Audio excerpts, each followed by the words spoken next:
Hindi lang taga Cebu ang naka-ano dito ha. Pati na yung mga taga-ibang probinsya nandito na rin nagtatrabaho.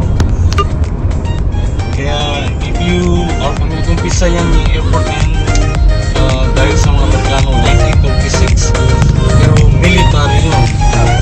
Then 1969 nilipat yung civilian airport and 1969 isa lang ang flight natin. Manila, Bacolod, Cebu.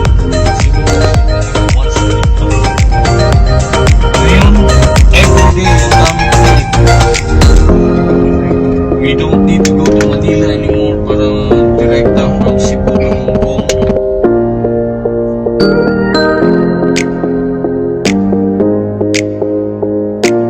Panahon, the year was 1866. Ito ginawa nila para kay Fernando de Magallanes. Sino yun? Sino yun? Ferdinand Magellan. Yan ang Spanish name niya. But we know him as Ferdinand Magellan dahil yung history books natin was written in English. Okay? But he was not a Spaniard, he was not an Englishman, he was a Portuguese. Ang pangatlong pangalan niya, Fernão Magalhães.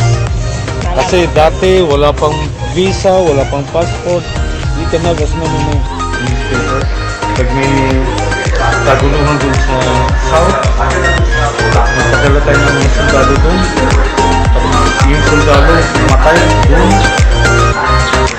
Kami back and I got finished. Anyway, ito ba kung babalik siya abak.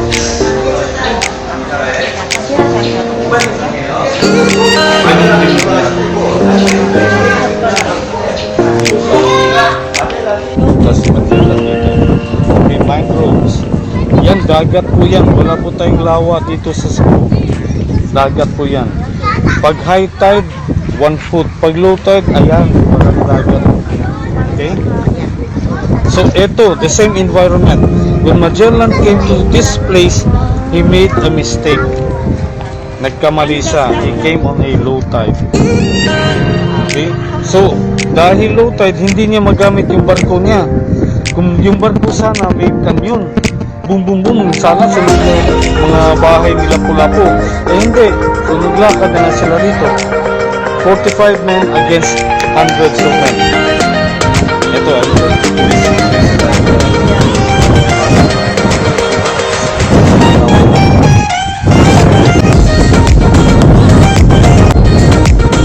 other books also say Raha naman.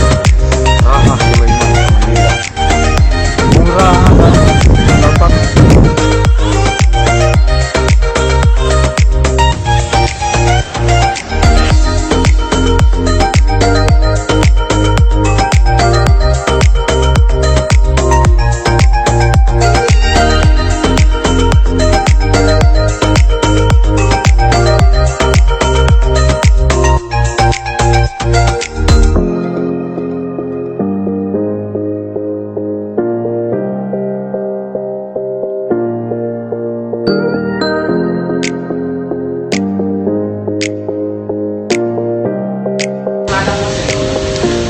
Andito na kami sa Alegre Guitars. Yung Cebu is kilala dito sa gitara kasi maganda yung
Andito na kami sa Alegre Guitars.